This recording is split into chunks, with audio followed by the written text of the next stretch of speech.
महाराष्ट्र राज्याचे उपमुख्यमंत्री आदरणीय देवेंद्र फडणवीस साहेब लोकसभेच्या प्रचाराच्या निमित्तानं आपल्या उस्मानाबाद धाराशिव लोकसभा मतदारसंघाच्या उमेदवार आदरणीय अर्चनाताई राणा जगजितसिंह पाटील यांच्या प्रचाराच्या निमित्तानं बार्शी या ठिकाणी दिनांक 28/4/2024 रोजी रविवारी सकाळी 10:30 वाजता लक्ष्मी सोपान कृषी उत्पन्न बाजार समिती लातूर रोड या ठिकाणी सभेकरता येणार आहे। तरी या ठिकाणी संपूर्ण मतदारसंघातील उस्मानाबाद धाराशिव लोकसभा मतदारसंघातील बार्शी तालुक्यातील तमाम जनतेला, माता भगिनींना, नागरिकांना, शेतकरी बांधवांना, तरुण मित्र बांधवांना सर्वांना नम्रतेची विनंती करतो की ज्या व्यक्तिमत्वामुळे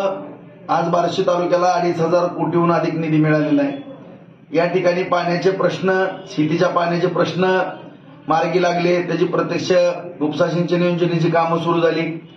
साठवण तलावाची कामं सुरू झाली, फार मोठा शेतीच्या पाण्याचा प्रश्न या ठिकाणी सुटणार आहे। येणाऱ्या 1.5 वर्षामध्ये 50,000 एकर जमीन बारमाही बागात होणार आहे।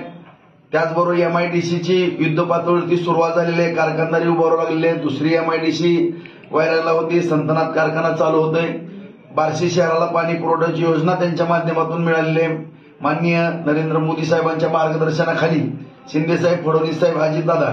या सर्वांच्या प्रयत्नातून सर्व स्तरावरती रस्ते असतील, पिण्याच्या पाण्याचे विषय असतील, जलजीवन मिशन असेल, शेतीच्या पाण्याचे सर्व स्तरावरती मोठ्या प्रमाणामध्ये बांधवांनो काम झालेलं होतंय। भविष्य काळामध्ये पण आपल्याला त्यांच्या माध्यमातून नरेंद्र मोदी साहेबांना तिसऱ्यांदा पंतप्रधान करण्याच्या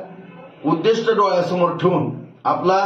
एक भारत देश विकसित देश करायचा आणि त्या अनुषंगानं आपल्या मतदारसंघातून हक्काचा खासदार या ठिकाणी निवडून जाण्याच्या माध्यमातून या ठिकाणी देवेंद्र फडणवीस साहेब आपल्याला संबोधित करण्याकरता या ठिकाणी येत आहेत। तरी सर्वांनी या ठिकाणी मोठ्या संख्येनं सकाळी 10:30 वाजता लक्ष्मी सोपान कृषी उत्पन्न बाजार समिती लातूर रोड या ठिकाणी हजर राहावे अशी नम्रतेची विनंती करतो।